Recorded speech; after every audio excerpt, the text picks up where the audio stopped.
Hola, hola, hola. Hola, buen día. Mi nombre es Fernando Castillo. Yo vengo de la provincia de Mendoza. Estoy rotando actualmente en el Hospital de Clínicas. También roté en el Hospital Posadas y bueno, gentilmente fui invitado a exponer este tema frente a todos ustedes. Este tema, o sea, este estudio es un trabajo de investigación, se hizo en el contexto de, o sea, la confección del trabajo se hizo como parte de que se implementó una nueva técnica en el laboratorio de guardia de nuestro hospital. Y bueno, las conclusiones se presentaron en unas jornadas intrahospitalarias a principios del año pasado en mi provincia. Antes de comenzar, vamos a hacer algunas aclaraciones para que a ustedes les sea de facilidad el entendimiento de esta información que voy a exponer a continuación. Cuando hablemos de paciente hospitalizado, no necesariamente tiene que ser un paciente que permanece en el hospital, ¿sí? O sea, puede entrar al hospital a través de la guardia, ser observado por los médicos de guardia y estar algunas horas y se le puede dar de alta. Entonces, cuando hablemos de pacientes hospitalizados, puede suceder eso. Ahora me estoy acordando de que no les presenté el título de mi trabajo. Bueno, igual lo tienen allá abajo y lo van a poder ver cada una de las diapositivas. O sea, lo que queremos investigar es la prevalencia de tóxicos en la orina en pacientes de nuestro hospital, ¿sí? Ahora saben a qué me refiero cuando digo pacientes. Siempre tener en cuenta de que como es un trabajo científico y se utilizan datos de pacientes, la confidencialidad en cuanto a los resultados se va a mantener y bueno, eso es un atributo importante. Ustedes van a encontrar que hablamos de tóxico, de droga, de tóxicos en orinas y de intoxicación. Los términos tóxico y droga son términos análogos en este trabajo, ¿sí? Y hacen referencia a principalmente esa sustancia que puede ser consumida en forma recreativa o descontrolada, que esencialmente va a ser la cocaína, la marihuana y un grupo heterogéneo de benzodiazepinas. El tóxico en orina va a ser el metabolito, ¿sí? Ustedes saben que cuando ingresa al cuerpo sucede un proceso de metabolización y pasa a diferentes matrices. Entre ellas, la más importante, la que nos vamos a centrar hoy, va a ser la orina.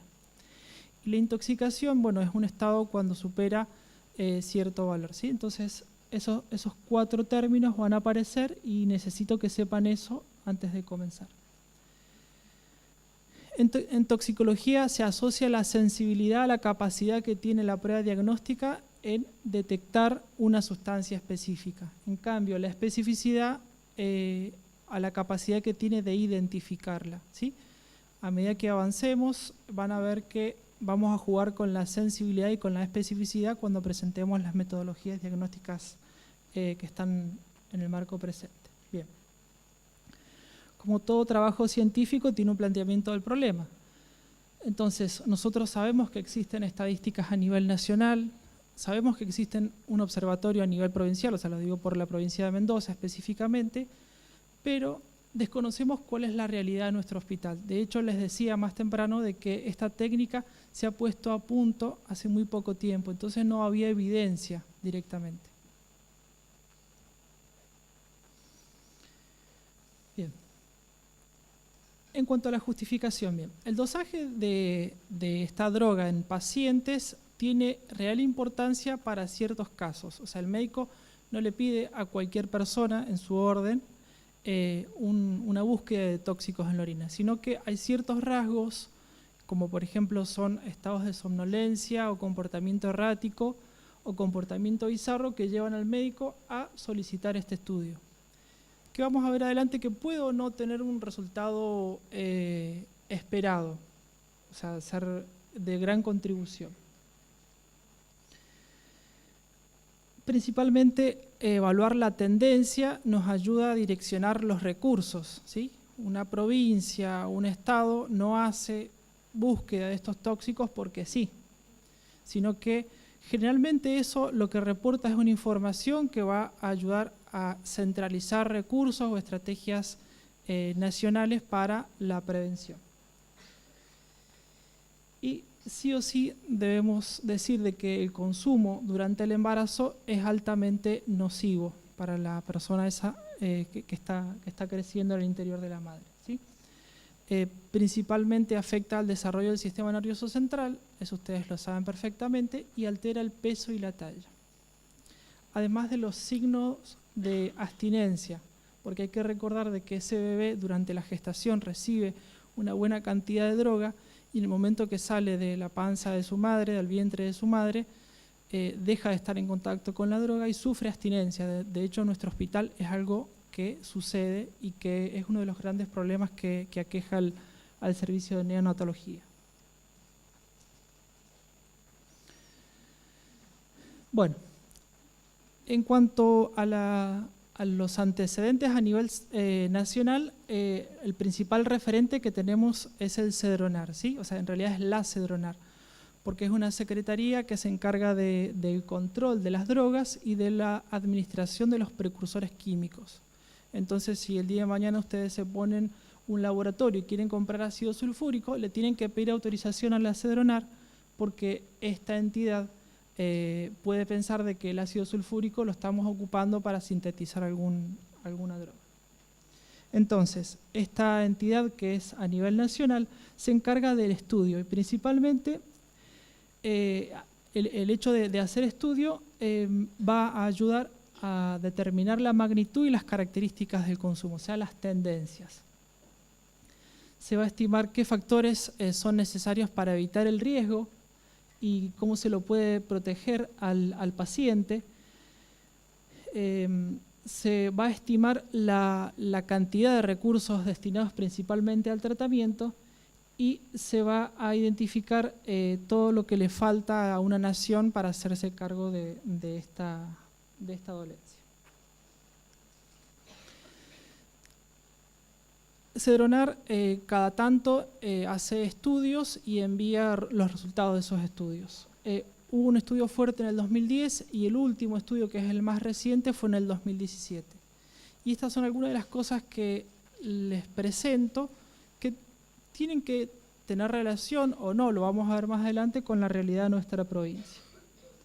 Entonces vemos que en el 2017 se encuestaron casi a 21.000 personas de ese rango etario, o sea, de 12 a 65 años, y que justamente como esto es una muestra de una población más grande, o sea, de esta cantidad que casi son 19 millones de personas, analizando esta muestra, nosotros podríamos inferir es otra cosa, cuál es el comportamiento de esta población. La característica que tiene el estudio del 2017, a diferencia del 2010, es que habla de los 23 territorios de la provincia, de la nación, ¿sí? Y además de la ciudad de Buenos Aires. Eso es algo que en el 2010 se lo dejaba a cargo a cada una de las provincias y no se hacía metaanálisis de todos esos datos. Entonces, obviamente, poder interrelacionar da más información y la información siempre es poder. Como les decía más temprano, esta evidencia científica ayuda al Plan Nacional contra la reducción de demanda de drogas. O sea, tiene una finalidad específica. En el 2010 se vio que 1 de cada 100 niños había consumido marihuana el último mes. En el 2017, fíjense que esta relación se triplicó. 3 de cada 100 niños, o sea, eso equivale casi a 10.000 niños y adolescentes. Decimos niños y adolescentes porque si ustedes recuerdan la primera presentación donde se describía la población de estudio, con 13 años todavía somos niños, o sea, yo no tengo 13 años, por supuesto, tengo un pocos años más, pero es una población que es muy susceptible, entonces se lo toma como niño. Vemos la diferencia en la prevalencia en diferentes años con respecto a la marihuana específicamente. Vemos que 18 de cada 100 personas que consumieron marihuana el último año presentaron signos de dependencia, ¿sí? En cambio, la cocaína, o sea, esto es la quinta parte de las personas que consumieron marihuana mostraron signos de dependencia. En cambio, respecto de la cocaína, la tercera parte mostró dependencia. Ahí vemos la distribución por diferencia de sexo en cuanto a la dependencia de marihuana y cocaína. Después, obviamente, salimos del territorio nacional, nos metemos a nuestra provincia, específicamente a mi provincia, y si bien no hay estudio en cuanto a la tendencia, a la dependencia, sí hay estudios relacionados a la cantidad de consultas. Entonces podemos ver de que la marihuana ocupa uno de los primeros lugares en cuanto a la cantidad de consultas, seguido por la cocaína y seguido por los ansiolíticos. Bien, en cuanto al objetivo general es estimar la prevalencia ¿de qué? De cocaína, marihuana y benzodiazepina en orina por el seguimiento de los metabolitos. En cuanto a los objetivos específicos, obviamente queremos determinar la presencia de esos tóxicos en orina. Ahora ustedes mentalmente saben a qué me estoy refiriendo. Vamos a determinar la variación en la participación del análisis, porque esto era algo importante que nos pedían los médicos, de ver cuál era la tendencia. Ustedes saben que cuando se pone una técnica nueva en el hospital, hay que hacer un equilibrio entre lo que costó ponerla a punto y la capacidad que tienen los médicos de aprovechar la posibilidad de ese. Entonces se hizo un estudio de cómo fue variando la cantidad de pedidos, de solicitudes para la búsqueda de tóxicos en la orina. Bien, después queremos estimar la prevalencia entre el consumo, o sea, la prevalencia de consumo por grupo y por tóxico. Queremos estimar también la prevalencia de policonsumo, o sea, si existe alguna asociación y si esa asociación es más característica a un grupo determinado. Y cuando hablo grupo me refiero a mujeres, hombres y recién nacidos. Bueno, está cargado con mucha información esto, pero rápidamente les voy a dar una explicación de esto. Existe una Academia Nacional de Bioquímica Clínica norteamericana que habla de que deben existir dos tipos de metodologías diagnósticas, ¿sí? Para la búsqueda de drogas en personas. Tenemos las primeras, que son las de primer nivel, que son las que conocemos nosotros como de screening. Son pruebas que tienen que ser rápidas, o sea, en el término de una hora ya tiene que estar el resultado. Principalmente la matriz a elección es la orina. Este estudio sí o sí tiene que estar seguido de un proceso de confirmación en caso de ser positivo, ¿sí? Eso es lo más lógico, que no siempre eso se lleva a cabo, pero eso es lo más lógico. De que tiene alta sensibilidad, pero no tan buena especificidad, ¿sí? O sea que es más posible los valores falsos positivos que los falsos negativos. En cuanto al segundo nivel de pruebas que propone esta Academia Nacional de Bioquímica Clínica, son técnicas que son mucho más específicas, que no son cualitativas, o sea, pueden ser cualitativas, pero generalmente son cuantitativas, que el tiempo para elaborar el resultado final va desde las 4 horas en adelante, que obviamente sirven para confirmar las primeras pruebas, y que la matriz ya no es solamente la orina, sino que se puede utilizar pool de vísceras, se puede utilizar sangre, se puede utilizar humor vítreo, o sea, existen diferentes matrices que son útiles en el ámbito forense. Y obviamente es mucho más costosa. NIDA 5. NIDA 5 es un Instituto Nacional de Drogas de Abuso que hizo una reunión de los expertos y en 1988 ese fue más o menos la época en donde la técnica de ELISA mostró, o sea, se desarrolló, fue el principal auge, fue en ese año, ¿sí? Entonces ellos acordaron de que debía existir alguna prueba rápida que permitiera la búsqueda de estos tóxicos en las muestras. Evidentemente se quedaron cortos y dijeron, bueno, agreguemos benzodiazepinas y barbitúricos. La finalidad no era hacer una prueba que ayudara al médico en el contexto de un hospital, en el diagnóstico clínico, sino solamente lo hicieron para evaluar tendencias. No supieron que después esto se iba a transformar en una herramienta que es bastante útil a nivel hospitalario. En la actualidad vemos que existe una diversidad de métodos, entonces tenemos que ahora diferenciar, además de ser de primer nivel y de segundo nivel, vemos que algunos son cualitativos esencialmente y otros son cuantitativos. Y ustedes van a ver de que acá aparece la palabra semi-cuantitativo. Ese semi-cuantitativo en realidad es entre comillas, ya se los voy a explicar recién. Vemos la diversidad de métodos de tipo cualitativos y ¿qué tienen en común? Siempre es la reacción inmunológica, ¿sí? Siempre se va a formar un anticuerpo. Va a ser una reacción antígeno-anticuerpo de tipo competitivo y lo que va a modificarse va a ser el trazador, ¿sí? El artilugio que hace quien hizo este método para evidenciar ese complejo antígeno-anticuerpo. En todo caso, en este caso el trazador va a ser un isótopo radioactivo. Acá, acá y acá va a ser una enzima, acá va a ser la fluorescencia y acá va a ser la turbidimetría, ¿sí? La variación en el haz transmitido. Bien. Después, en los métodos cuantitativos, el que nos refieren todas las pruebas diagnósticas de primer nivel, siempre nos dicen que confirmemos con esto. Evidentemente, esta tecnología no está disponible, por lo menos en la mayoría de los hospitales, pero hay que saber de que es la forma de confirmarlo. Cromatografía gaseosa acoplada a un detector de masa, cromatografía líquida acoplado a un detector masa-masa, o si no, una cromatografía líquida. Bien.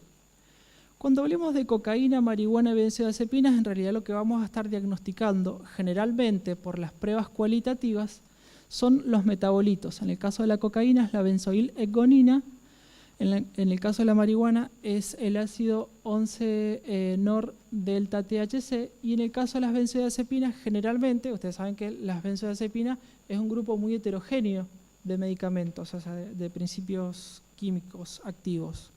Entonces, inicialmente fueron ideadas para diagnosticar el oxazepam y el diazepam, ¿sí? Yo puse los dos más importantes. Si ustedes agarran un inserto van a ver que existe una lista bastante extensa, pero lo que sí tienen que saber es que no todas las benzodiazepinas son detectadas por estos métodos. Uno de los grandes dolores de cabeza en la parte del diagnóstico de benzodiazepinas a nivel clínico es el lorazepam. El lorazepam no siempre se puede diagnosticar. De hecho, sería saludable que después de obtener una prueba de benzodiazepinas negativas, volvamos a procesar esa muestra con un kit específicamente para detectar si lo que había era lorazepam. Bueno, tenemos la inmunocromatografía lateral, que esto es bastante frecuente, permite el diagnóstico de diferentes drogas. Y esto se basa en una reacción de competencia entre o sea, ustedes lo pueden encontrar como un conjugado de la droga o como conjugado solamente. Entonces la competencia de ese conjugado por la droga, de competencia de ese conjugado con la droga del que puede estar o no del paciente, compiten para unirse con un anticuerpo que puede estar unido a una partícula o no. Entonces, este fenómeno de competencia nos va a permitir de que aparezca en función de su cantidad y si está presente o no, que se evidencie esta reacción y se marque una banda en una zona específica. O sea, no ahondo en esto porque esto es algo que todos conocemos, entonces no les voy a explicar algo que ustedes ya saben. Pero bueno, es necesario que lo veamos aunque sea muy por encima. Esta metodología, KIMS, es asociada principalmente a esta plataforma. En mi hospital tenemos esta plataforma, ¿sí? acá tenemos partículas que están en suspensión, que vendrían siendo el anticuerpo. Entonces, tanto la droga que está presente en la muestra como una droga que está marcada se compiten para unirse al anticuerpo y el producto final es un producto en suspensión que va a modificar la turbidez. Entonces, en base a eso se va a hacer el diagnóstico. Después existe otra plataforma que es automatizada, que es a través de la marca Abbott de Architect de Abbott, en lo que se va a tratar de que también la misma fenómeno de competencia, pero en este caso el anticuerpo, el conjugado, va a estar marcado con una enzima. Esa enzima después va a actuar sobre un sustrato específico y va a estar acoplada a una coenzima. Entonces, a 340 nanómetros se va a poder hacer el seguimiento de una especie oxidada o reducida. Esa es la metodología esencial. Y finalmente abandonamos los métodos de tipo cualitativos y nos metemos a los métodos cuantitativos. Este es el equipo instalado que está en el Cuerpo Médico Forense de Mendoza, que es un cromatógrafo de gases acoplado a un detector de masa, ¿sí? Ustedes saben que, como toda cromatografía, es un método separativo que nos va a permitir también identificar y cuantificar las muestras.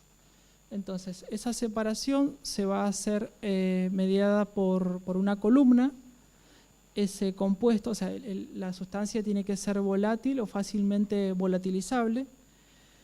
Es arrastrada a lo largo de la columna y en base a su interacción con la fase móvil y la fase estacionaria se va a ir separando. Luego de separarse, obviamente lo tengo que detectar, al final de la columna entra al espectrómetro de masa y se fragmenta según su patrón de fragmentación, y su comparación con una biblioteca que está guardada en el equipo me va a permitir identificarlo. Obviamente que además de la identificación yo tengo que hacer la cuantificación, porque es un método de tipo cuantitativo. Esto se lleva a cabo pasando una muestra, un patrón de esa misma sustancia. Entonces, no es solamente poder identificarlo, sino que también es importante poder cuantificarlo, y esto se lleva a cabo con un patrón.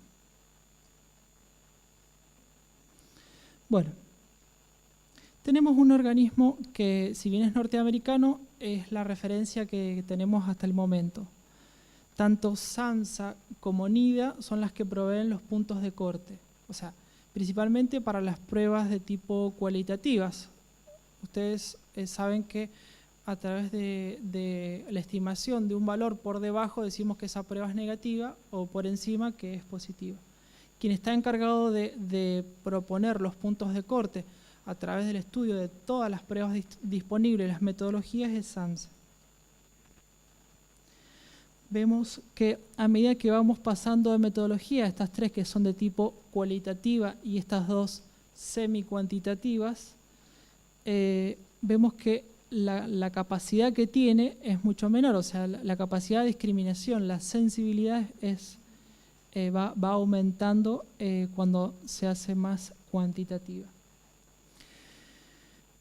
Esta es la realidad de nuestro equipo, ¿sí? Del equipo que tenemos en nuestro hospital. Y eso van a ser los puntos de corte que nosotros vamos a poder utilizar para que, después de que el equipo procese la muestra y refiera un valor de cocaína, marihuana y benzodiazepinas, decidir si esa muestra es positiva o es negativa. En cuanto a la investigación, el tipo de investigación es un estudio de tipo retrospectivo, es descriptivo, es cuantitativo y es no sesgado.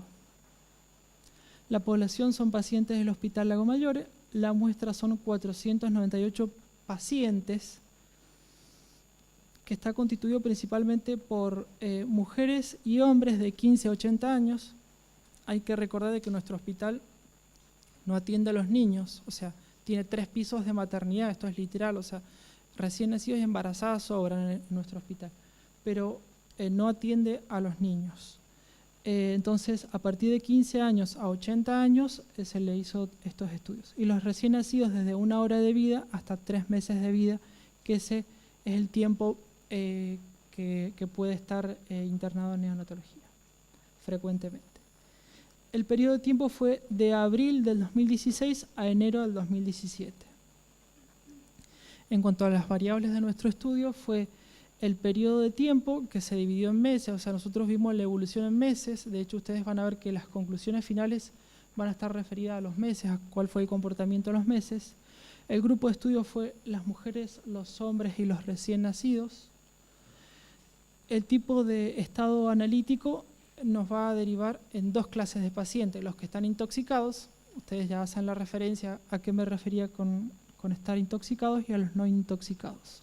El tóxico obviamente va a ser la cocaína, la marihuana y la benzodiazepina, y las asociaciones de consumo va a ser la presencia de más de un tóxico en una muestra de un solo paciente. Entonces puede ser cocaína, marihuana, marihuana, benzodiazepinas, cocaína, benzodiazepinas, o la combinación de los tres. En cuanto al proceso de la investigación, todo parte siempre por una solicitud médica de búsqueda de tóxicos en la orina. Se remite la muestra en este caso no tenemos problema de la calidad de la muestra, porque quien se encarga de transportar la muestra desde el lugar donde está internado, ya sea la guardia o sea la parte clínica o los pisos, lo que sea, no va a ser el paciente. Entonces no hay prácticamente posibilidad de que se adultere la muestra. Se obtiene la muestra se ingresa al laboratorio, se ingresa al sistema informático del laboratorio y se la procesa. Se obtienen los valores, esos valores se comparan en función del punto de corte de cada uno de los metabolitos, y se obtiene la interpretación final, o sea, saber si está presente o está ausente cada uno de esos tóxicos. Entonces, si ahora ustedes hacen una revisión mental, yo les dije que habían sido 498 muestras. Si ustedes lo multiplican por 3, porque de hecho son 3 estudios que se le hacen a cada una de las muestras, son más o menos 1500 determinaciones. O sea, eso es lo que se procesó para hacer este estudio. Bueno. Bien. Bueno. Ahora vamos a tratar de comprobar si pudimos alcanzar nuestros objetivos.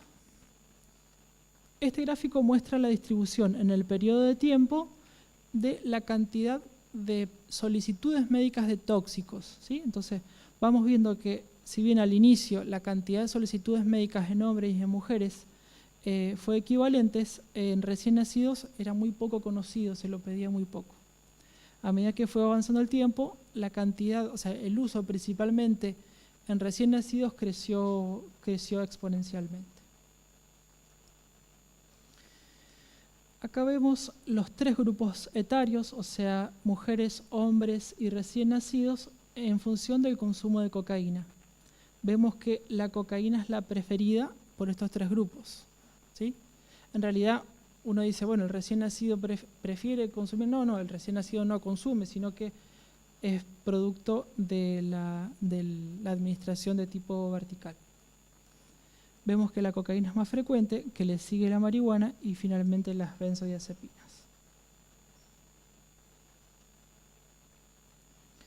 Acá lo que quisimos exponer es el policonsumo más prevalente. Entonces vemos que la asociación más prevalente es el consumo de cocaína y marihuana, seguido por el cocaína, benzodiazepina, después los 3 juntos y después solamente marihuana y benzodiazepinas. Y acá lo que queremos mostrar es el policonsumo según grupo etario, ¿sí? Entonces vemos que el policonsumo más prevalente en hombres, en mujeres y en recién nacidos es la asociación entre cocaína y marihuana. Bueno,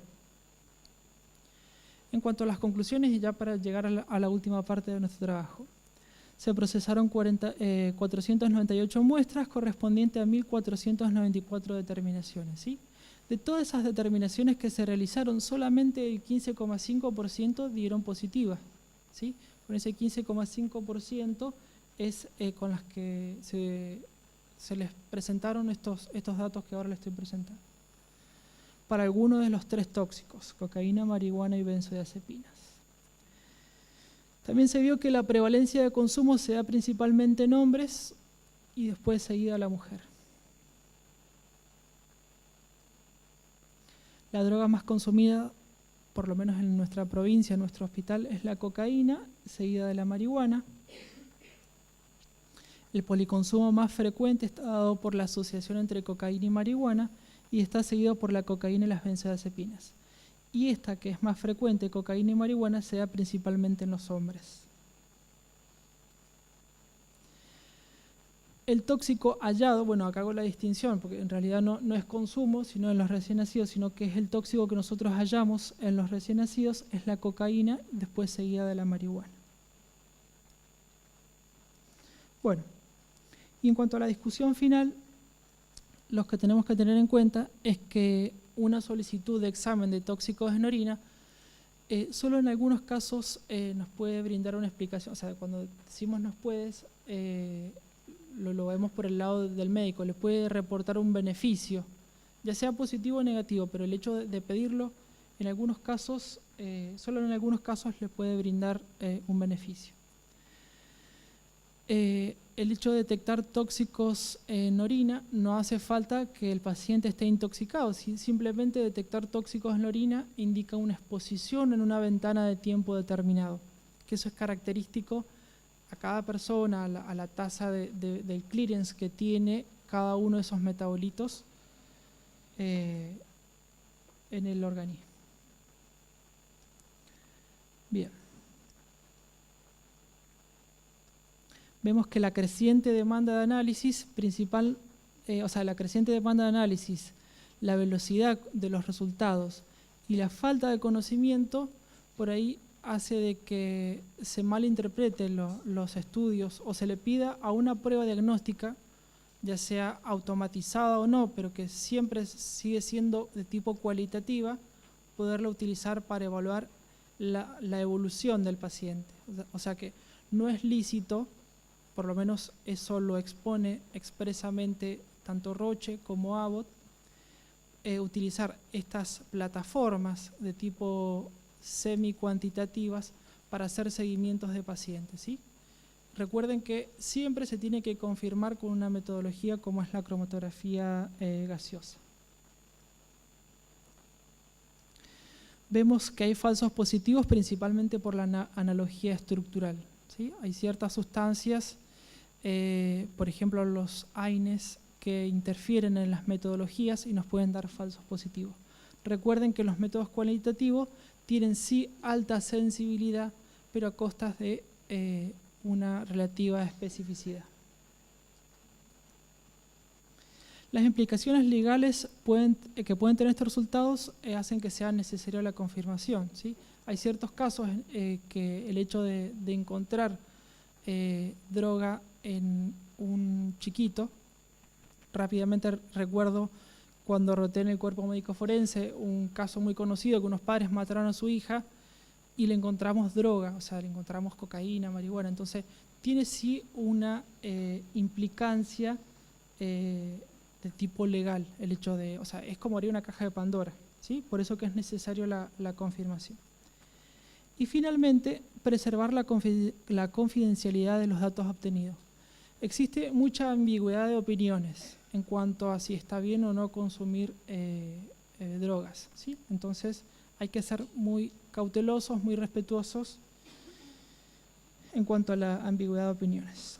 Y para esto hubo alguien que ya pensó esto hace mucho tiempo, que fue Paracelso, ¿sí?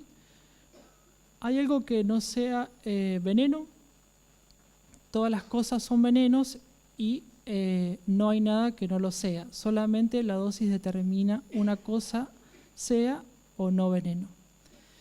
Esto es algo bastante cierto, fíjense que esto data del 1500 aproximadamente. La comida también es un tóxico, o sea, si comemos mucho nos envenenamos, tenemos todos los problemas. Entonces, esto tiende a enseñarnos de que tenemos que respetar la diversidad de opiniones. Esa es la bibliografía y ahí terminé.